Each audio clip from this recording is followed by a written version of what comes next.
Welcome, this is Gauri Gopnath for NE24. The Silchar District Congress strongly criticized Rupam Nandi Purkastia for declaring Pradesh Congress President Gaurav Gogoi banned from Barak Valley, calling the statement laughable.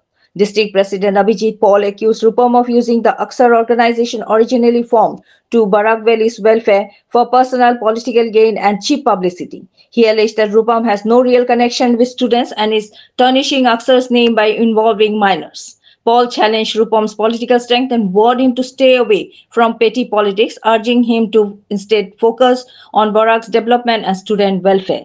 For more news and updates, subscribe our channel NE24 YouTube and support us by following our Facebook page. যে আকসারা ছিল বরাক উপত্যকা মানুষের আবেগ, সেই আবেগকে নিয়ে আজকে একজন ব্যক্তি তার ব্যক্তি স্বার্থে ওনার বিজেপি দলের ওনার একটা সদস্য পদটাকে পাকাপোক্ত করতে উনি আকসার সাইনবোর্ডকে বিক্রি করে যেভাবে হুমকি টুমকি দিচ্ছেন এবং কিছু কচি শিশুদেরকে নিয়ে যারা অনেক তো এখানে নাবালক, আমি দেখেছি যেটা মিডিয়ার মাধ্যমে অনেক নাবালক বা অনেক বালক বালিকাদেরকে এইভাবে মানে নিজের স্বার্থে ইউজ করাটা একটা নিন্দনীয় ব্যাপার, আমি ধিক্কার জানাই।